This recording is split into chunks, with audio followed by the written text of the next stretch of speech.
Hello, my name is Edward, a co-host of Tech Transit Talks, a podcast made by the Tech Transit Association. Yep. And today we got our first guest. So this marks the first episode of our guest series, I guess you could say. Yeah. We got our first guest. It has been like a month. Yeah, well, better late than never. And we got a whole list of questions here. So unless anybody else has any introductory statements, let's get this show on the road, eh? Sounds good. All right, then. Number one, besides QueensLink, what do you think is the most important extension to build today? Well, the most like current one that comes to my brain right away is the Interborough Express. Although I don't like that it's the Interborough Express. I think it would have been better as the Triborough, but I feel like the Interborough Express would do a great job at connecting different communities that have usually not been connected before. Really, this would help Northern Queens mainly, but this is why I'm still fighting for the QueensLink, because the Interborough Express is not an interchangeable thing with the QueensLink, as QueensLink mainly impacts South Queens, which has always been a transit desert. The Interborough Express connects Northern Queens with Brooklyn, which would provide new economic opportunities for those communities and the communities also in Brooklyn. So that all seems in order.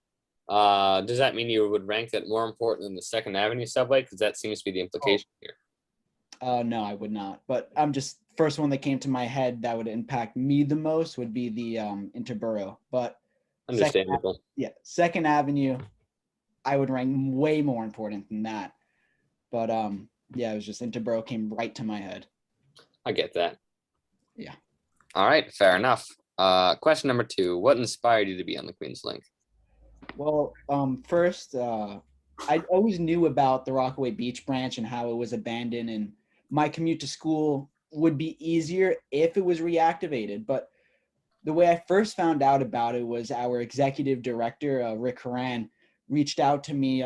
He just got my number from somebody that a mutual connection, and he texted me about the QueensLink, and I had a meeting with him and their current members. I think you would know Andrew Lynch, and our advocacy liaison, Paul Trust. We all spoke about this project, and I just fell in love with it right away.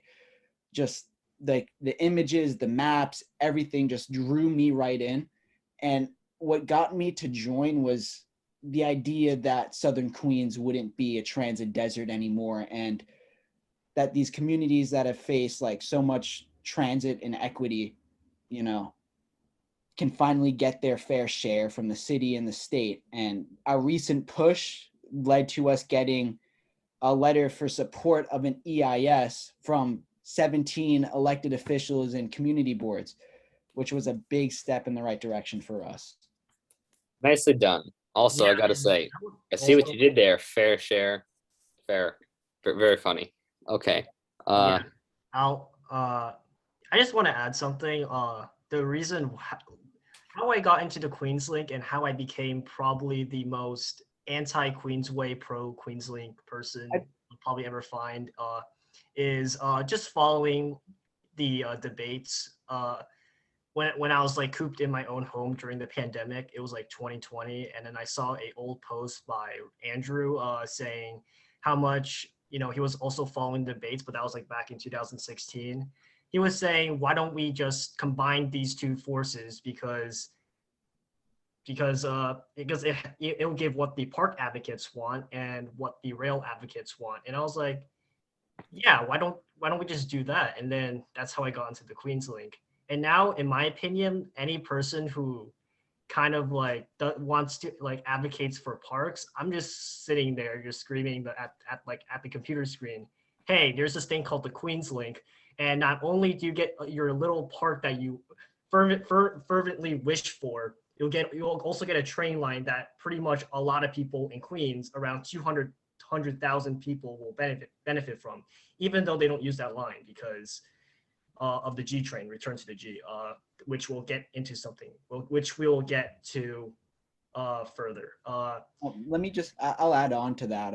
In 2017, the Queen's Way and the Queen's Rail, which was my organization's predecessor, they met together in Assemblywoman Fefer Amato's office to try to get to like a compromise, because Assemblywoman Fefer Amato thought, great, both ideas are great. We do need parks and we definitely need transit. And Rick Horan and Andrew Lynch, they both went to that meeting and they didn't move. Queensway didn't want to compromise at all. They just thought it was their way or no way. But that's why we came with QueensLink, because we made Rick Horan and Andrew, just like you said, thought we could do both, and then it finally evolved into QueensLink. But what I personally think what Queensway is looking at, it's not that they are advocating for parks, it's that they're advocating to protect their backyards, and very controversial, like NIMBYism and all of that. Yeah. Oh boy. Yeah. Oh Oh, boy. boy, Don't that's- mention the word. Don't mention the word NIMBY around the. Yeah, we're gonna ban NIMBY. I'm just kidding, but like, yeah, I'm gonna say this. I really think the reason why they put parks, it's really just a botched version of the Highland. They're just like, no, we don't want transit. And what was that quote again? It was like, oh, they said something about a select bus service or what, or something about that, saying, oh, we don't need transit if we have all that. And I'm just saying, they're like, are you Oh kidding me? yeah, we did have Oh a discussion yeah, about this. we need to We talk about tried to- that. We did have a discussion about this. Sorry to chime in a little bit, but we tried to find like the funniest thing ever that TPL and the Queensway ever said, and by far the funniest thing they've ever said Oh boy. is, quote, Queens does not need another train line. And that at that point I was on the floor rolling. As if we don't have the slowest buses in the borough, and as if Queens doesn't have the most transit deserts. And the fact that they dare to say that quote, it's quite outrageous to me, especially since Edward and I both reside in Queens. Yeah, and the fact that we do run the 7 train project. And if anyone tried to get onto the 7 train, I've overused this joke a lot. That's the Oh, joke. boy. You will never ever get on Yeah. the 7 because of how crowded it is. Sorry for that. Yeah. curse word. Yep. Let's move on to the third That- question. Yeah, that's all in order. I was gonna say, I'm not saying you guys are wrong, but let's keep it, little friendly. We don't need any enemies.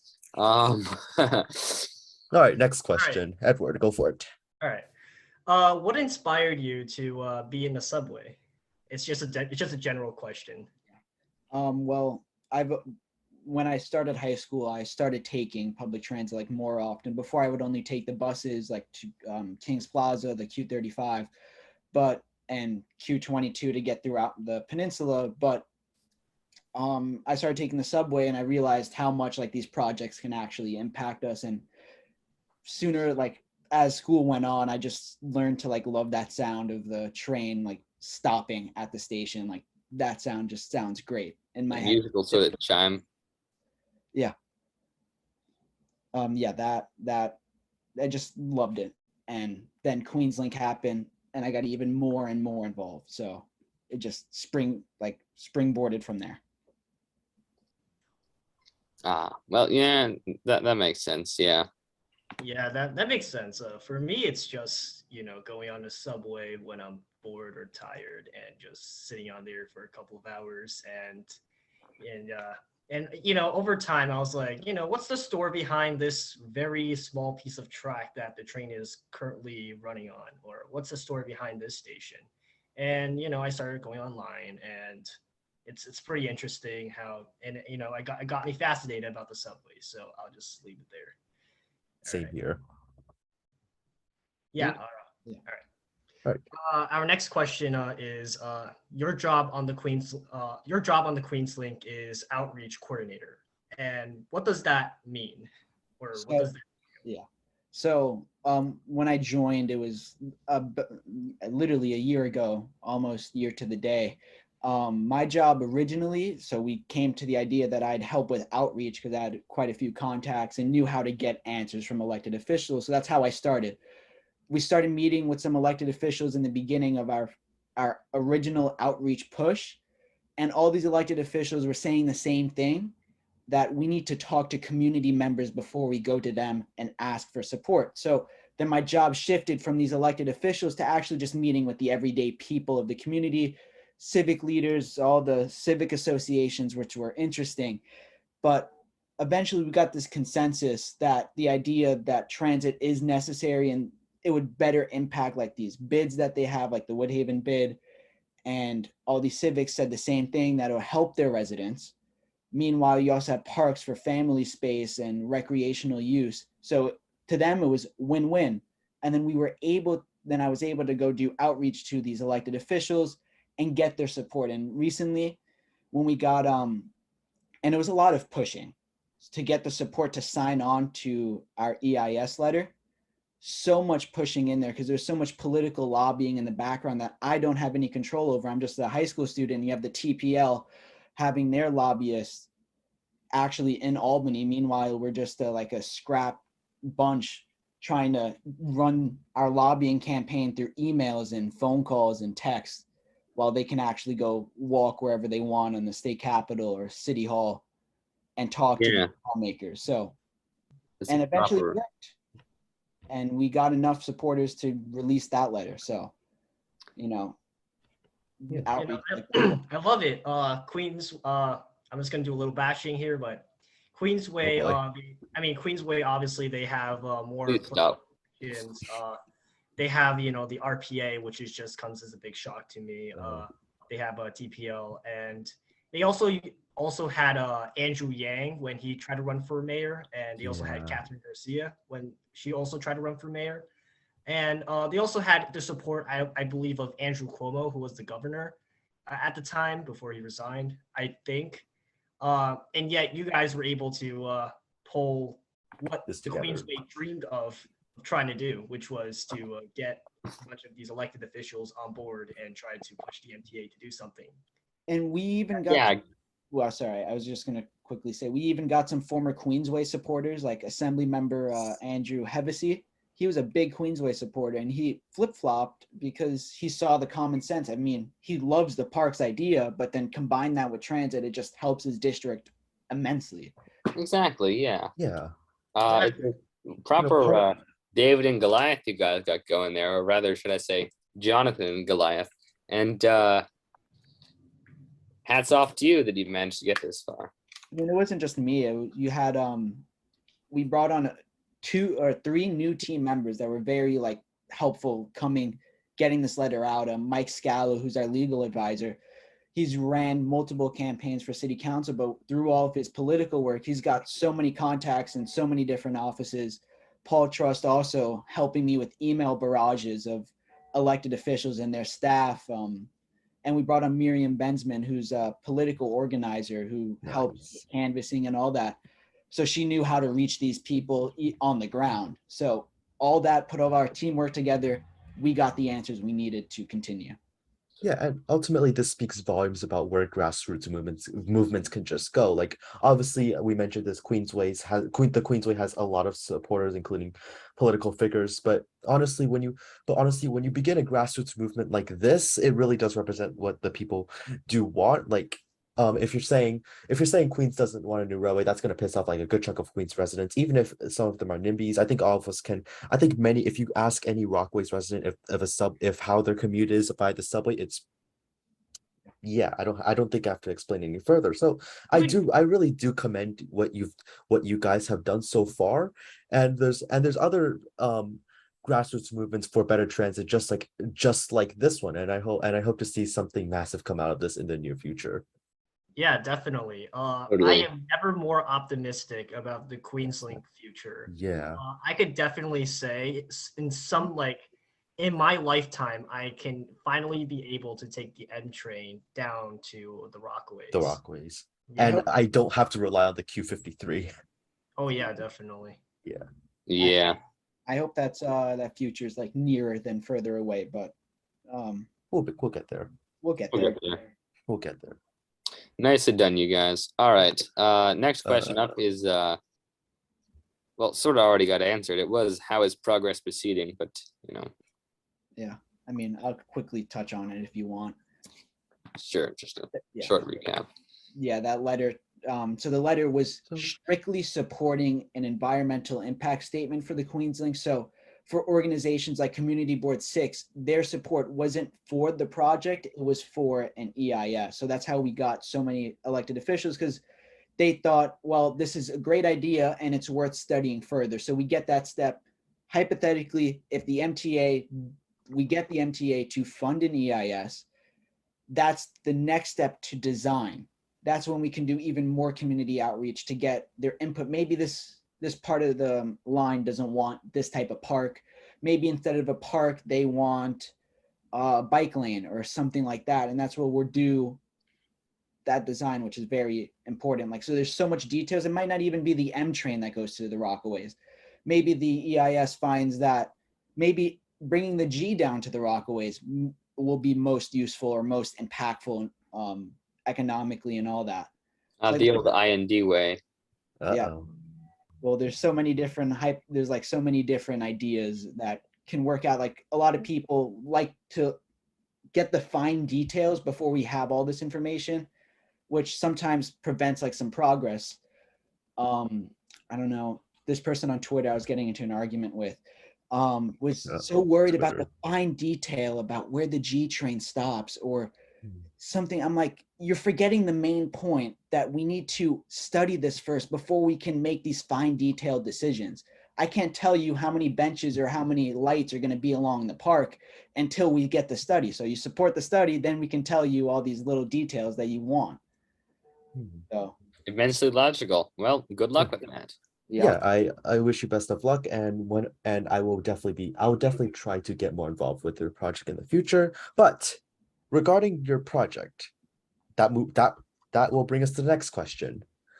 So as we're posting this episode on YouTube, we're probably the people who are working on this project, they're probably going to see it, especially since you are in it. So right now, if you have to say one thing to the people who are working on it, those who've been working for quite a while, exposing this quite the inflated cost that the MTA put out, what would you say to the people working on Queensway right now? About the inflated cost? But like, no, not the inflated cost, but just anything you would say to them in general.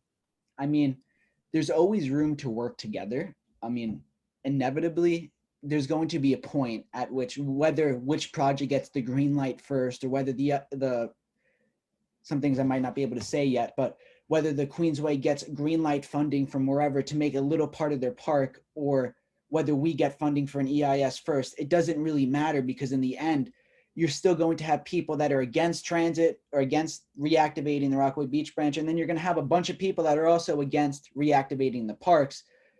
But we also have supporters like on both sides. So might as well combine forces, because we can get the 3.5 mile or 33 acres of park space.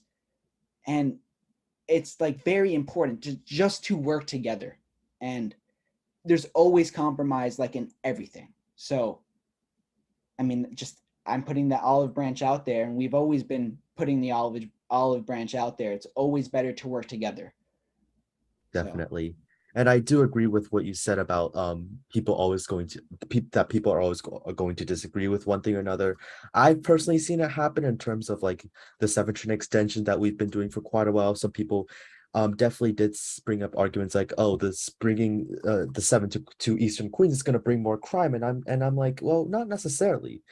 So like, there's always going to be opposition, but I think right now the way the case is, we always have to do what's best for the people, or even if people don't like it. It's not everything we do is necessarily going to be popular, but really just if you look at the fundamentals, it is for the greater good. So regarding I just want to add something to the fact that you can't really please everyone, because definitely when I started the 7 train project, I would get a couple, but usually not a lot, but a couple of these hate comments saying how my project is stupid, the stupidest thing I've ever heard, blah blah blah blah. The most recent one is this trains bring crime, even though I was like, have you ever looked at the crime map and overlaid a subway like line map before? Because the correlation there isn't clear, like in any way. And that's just my thoughts. I'll probably make a video detailing this much like in the future, but yeah, it's just you can't really please everyone. And I do have to keep that in mind whenever I get a hate comment. So that's why I usually celebrate the hate comments because Yeah. they're fun. They're fun to read, and yeah. If someone disagrees with what you're saying, you're obviously doing the right thing. Like That's a good saying.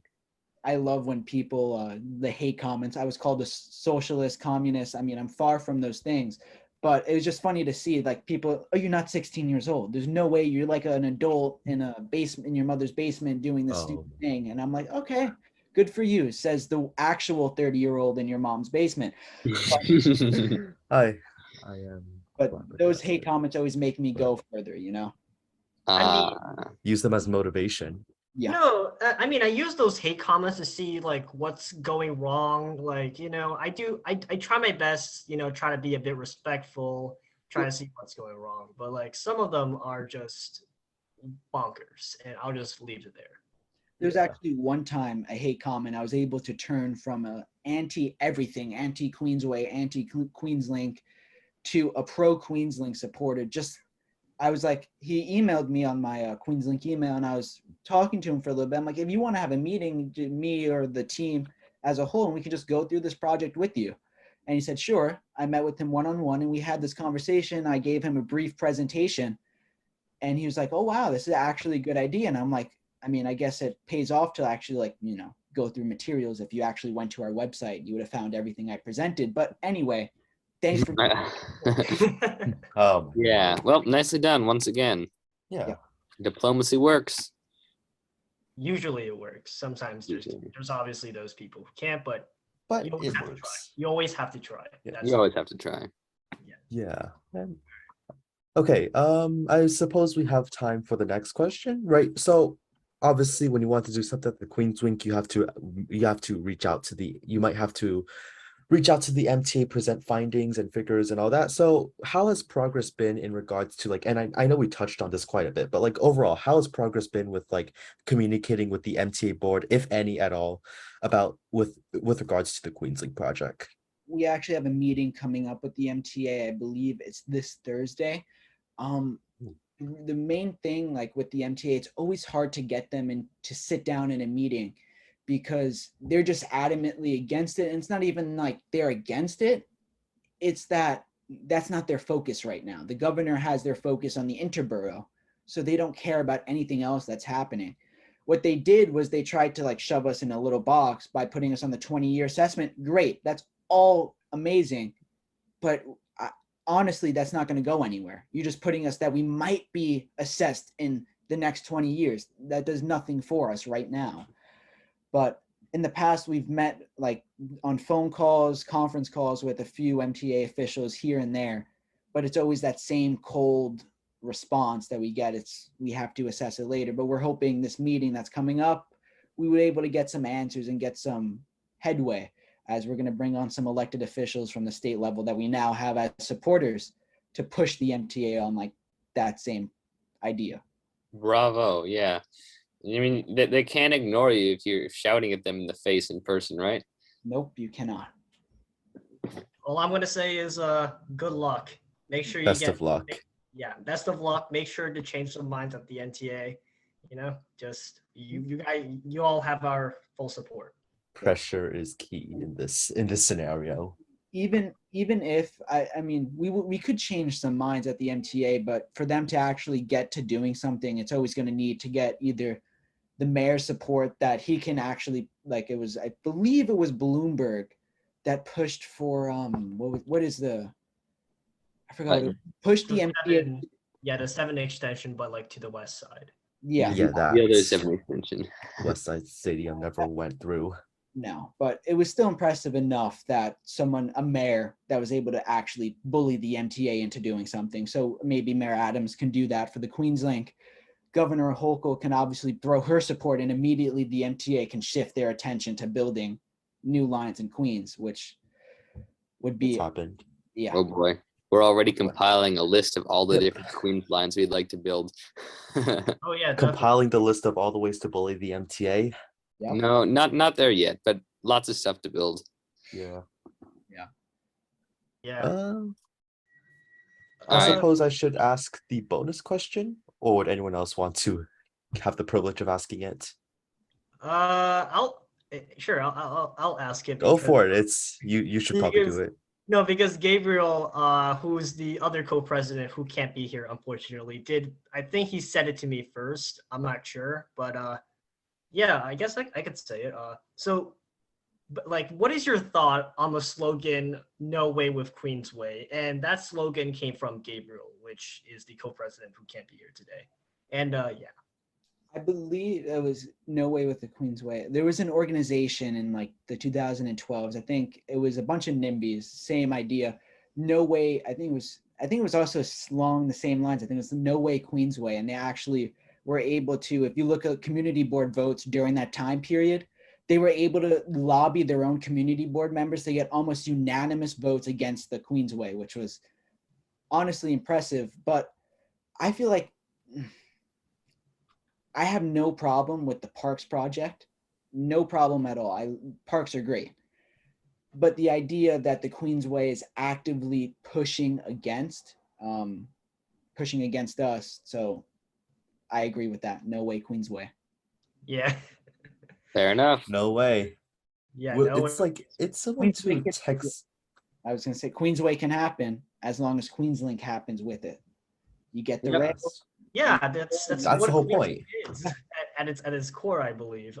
You get a park and you get a train line. It's a Queensway good only wants the compromise. park. So, It's like that Boston Red Line extension. Yeah. And the great.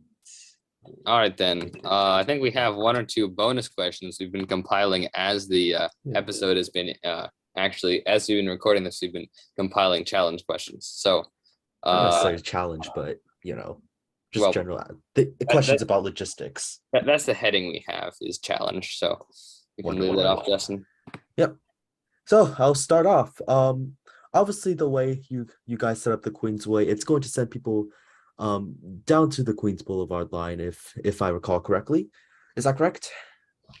Hold on, let me just quickly. Yeah, it is correct. Yeah.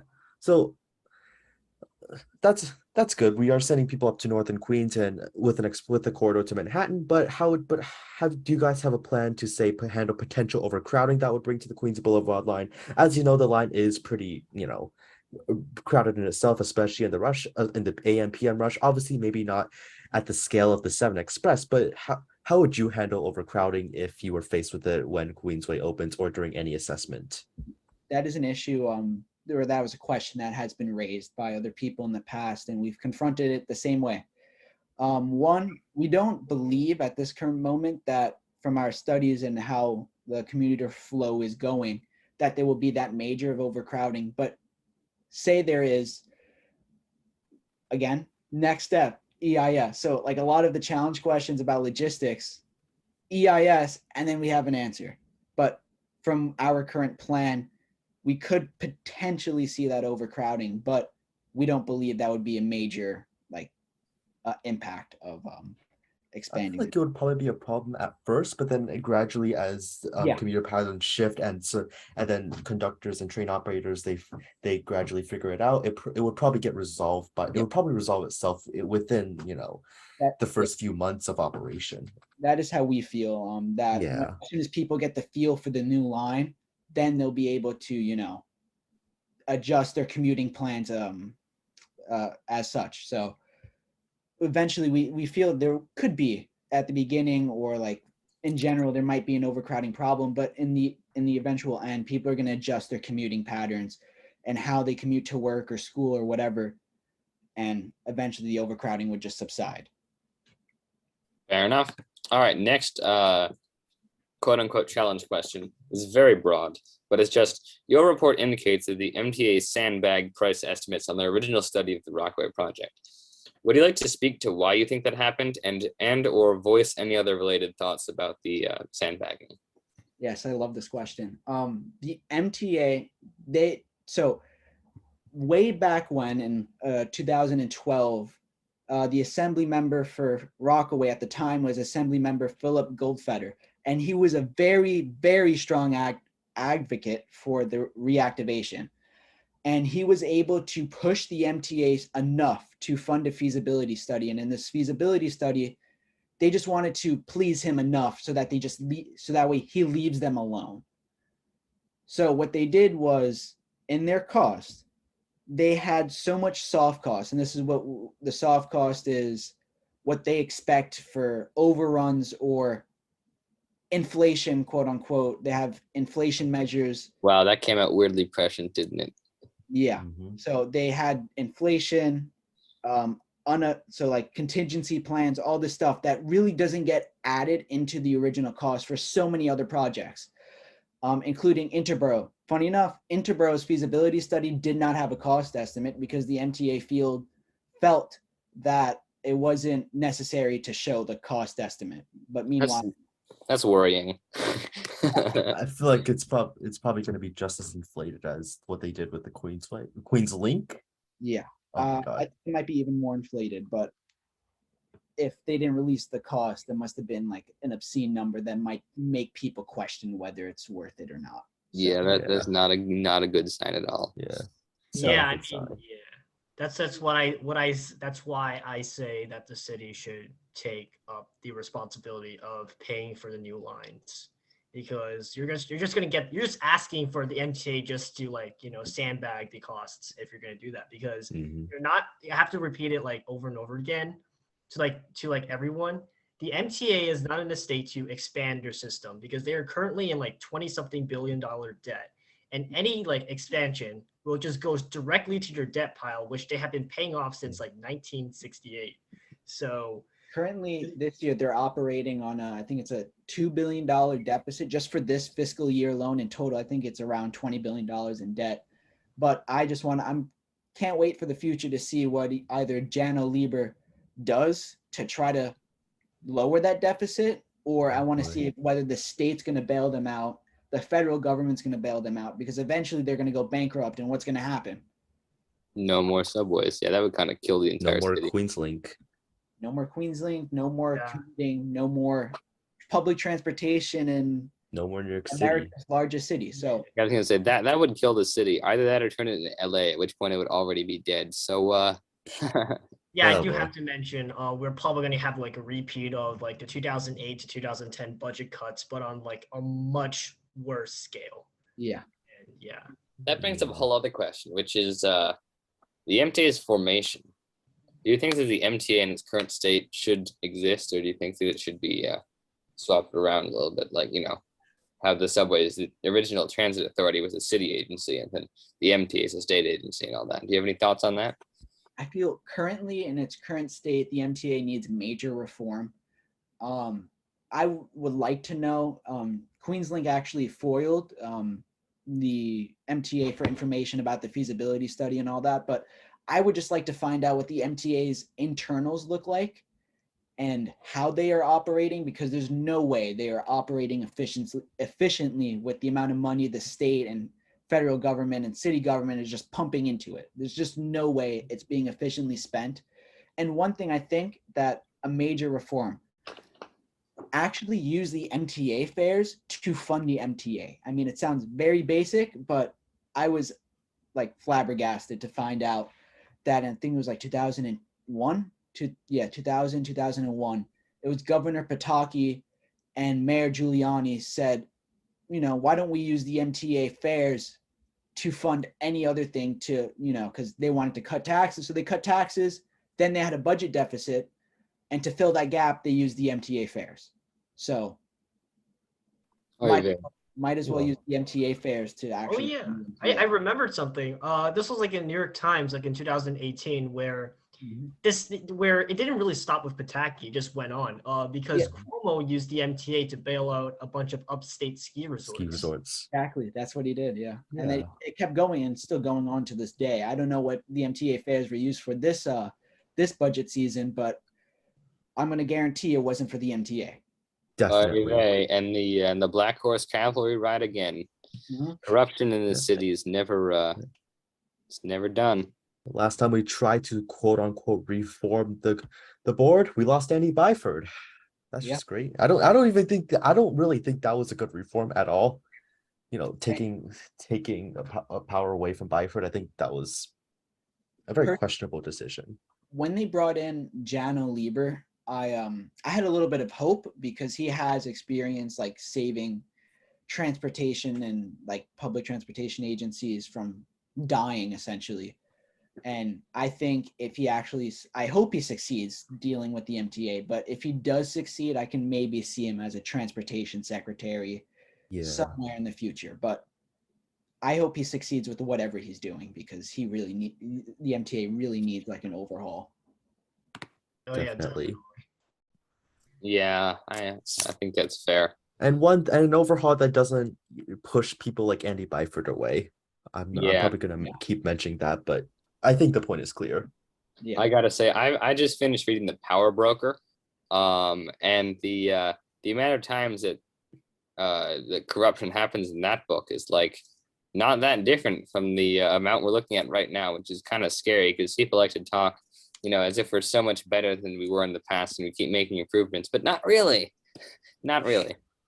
Oh yeah, Lord. definitely. I remember writing a 10.5-page paper on every single thing that led up to the 1970s subway crisis. Oh boy. And the amount of Oh, boy. corruption that I had to cover was immense. Like I was like going back to like the 1910s when dual contracts was written up.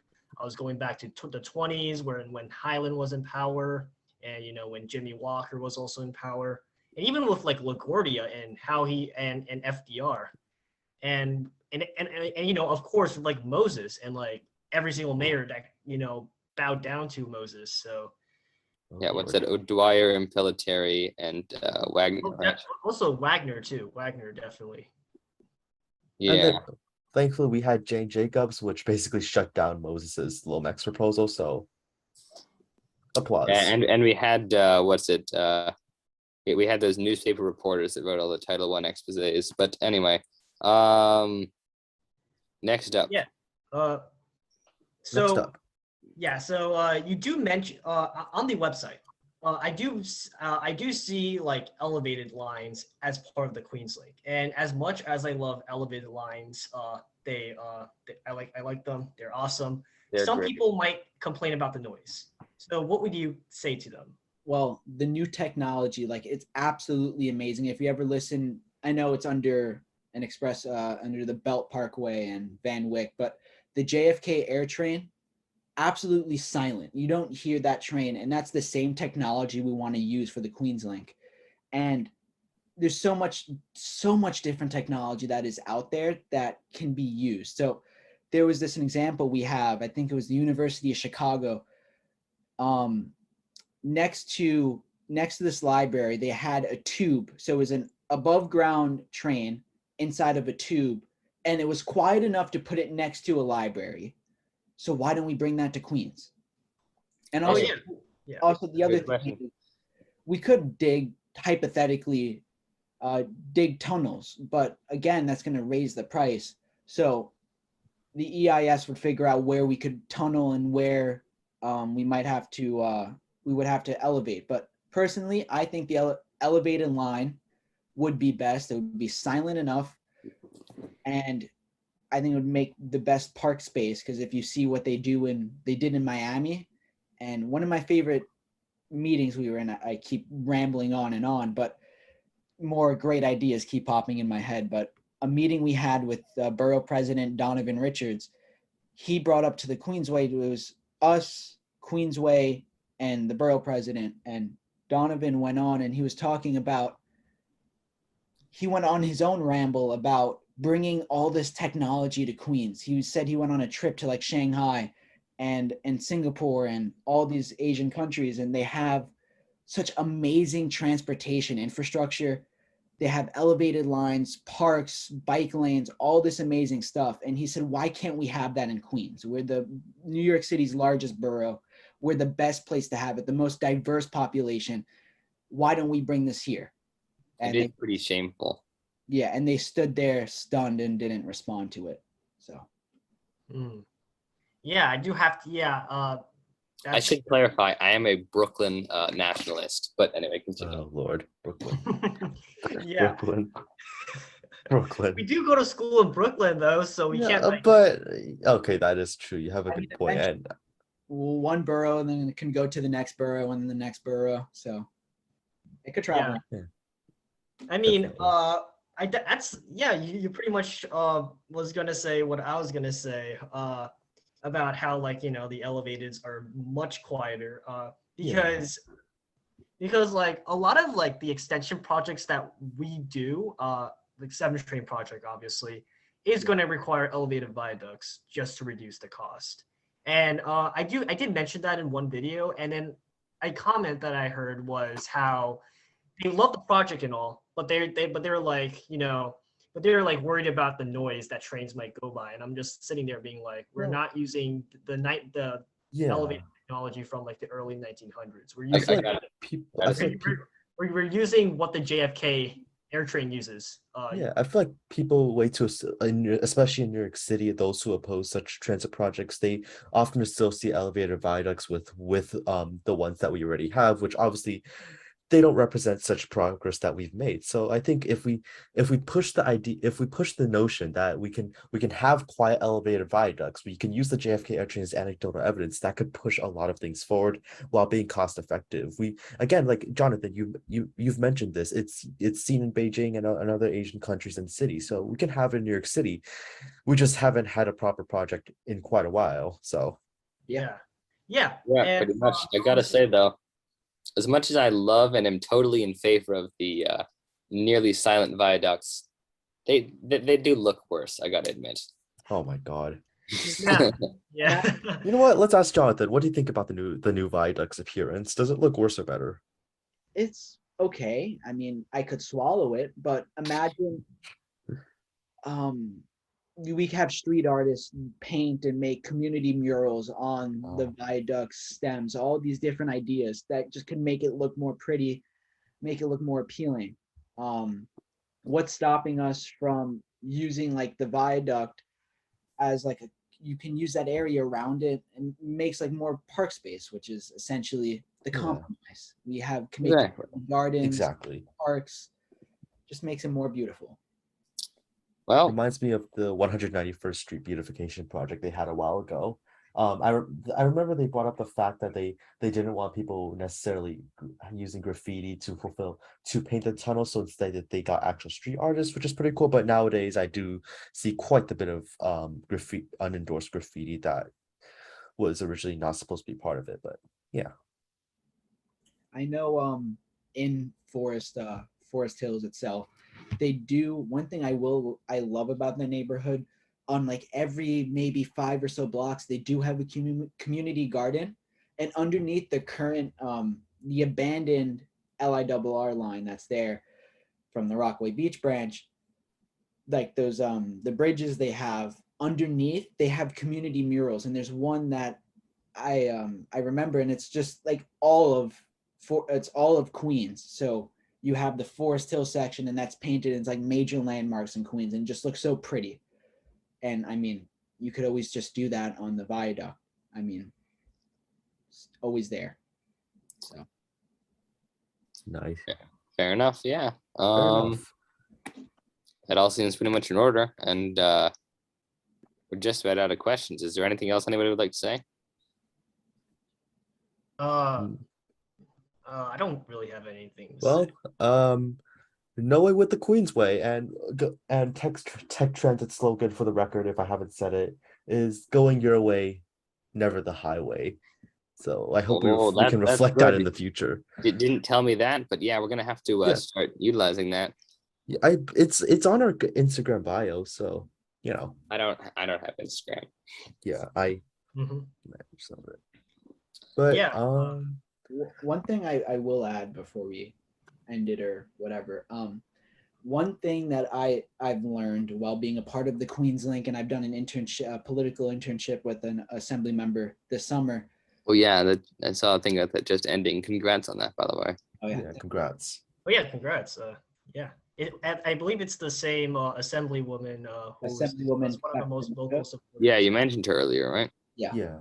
A little biased there, but anyway, one thing I've learned about politics, it's everything you think of. Like you think of like the worst in politics, and like that is the truth. There's like so much outside forces that like you don't even know. Like I sound like a crazy on the street screaming these things, but sometimes when I was working on QueensLink, you just feel so powerless, and you hear so much discouraging things that is happening behind your back, but like you just got to stay focused and keep going. And I know you're working on your own project, and eventually you're going to feel some of this like I would say political pressure from like you never thought you would feel from a simple transit project that would benefit so many people, and it would just get so immense. But like just stay focused, and you just keep walking forward. You don't ever go back, and don't ever go down to the level of the people that are going to try to bring you down. That was one thing that I had to learn, because I always like to argue with people, but at some point you got to stop and just keep walking forward, because they're just going to hold you down. So that's It's very good advice. I Inspiring must words. Yeah, say. I definitely agree with that. Yeah. All right. Well, it's been a pleasure having you on the show. Yeah. Thank you for having me. Again, going your way, never the highway. I hope we can stick to that in the future.